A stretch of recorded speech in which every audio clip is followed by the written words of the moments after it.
First PCT to XS3 இது first வந்து எப்படி பண்ணுறேன்னு சொல்லிடுறேன். பிசிடினால பிபிபின்னு போட்டிருக்கோம். ஸோ பி இங்கே பி. அடுத்து அவுட்புட் வந்து E1 அவுட்புட் வந்து எங்கன்னா இங்கே E3 இங்கே E3 தான் போடணும். அடுத்து E2 E1 E0ன்னு போடணும்.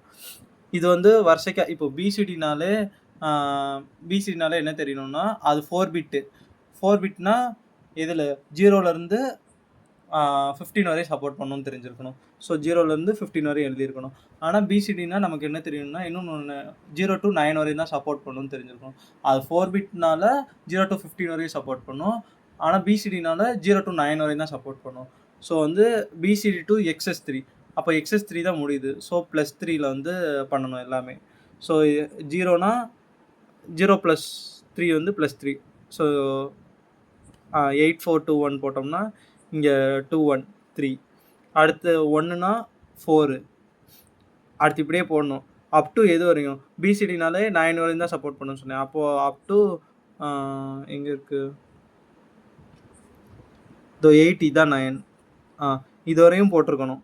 9னா 12 வரும். அப்போது 8 4 12 வரும். அதுக்கப்புறம் ஃபுல்லாக இன்ட்டு போட்டுறணும்.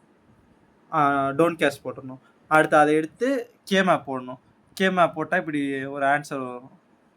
E3 E2 E0 இது இதை மெமரைஸ் பண்ணிடணும். இல்லைனா வந்து கேமேப் போட்டு கண்டுபிடிக்கிறப்போ வந்து தப்பாக வந்துச்சுன்னா அப்புறம் அங்கே மார்க் வராது. அடுத்து இதுக்குரிய டயக்ராமு இதுக்குரிய வந்து என்னென்னா இன்புட்ஸ் இதான் B3 B2 B1 B0.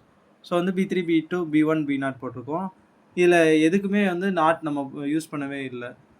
இந்த B0க்கு மட்டும் யூஸ் பண்ணியிருக்கோம். ஸோ அதனால் அதுக்கு மட்டும் ஒரு நாட் போட்டு வச்சுருக்கோம். ஸோ அதே மாதிரி தான் கனெக்ஷன்ஸ். முதல் வந்து E3 வந்து B3லேருந்து ஒரு கனெக்ஷன். அடுத்து B1ம் B0ம் சேர்த்து ஒரு ஆண்ட் போட்டு வச்சுருக்கோம். சாரி ஒரு ஆர் போட்டிருக்கோம். அதோட எடுத்து இந்த B2ஓட ஆண்டில் கொடுத்து அதை கொடுத்துருக்கோம். அடுத்து இதே மாதிரி தான் எல்லாமே கனெக்ஷன்ஸ் கொடுத்துருக்கோம்.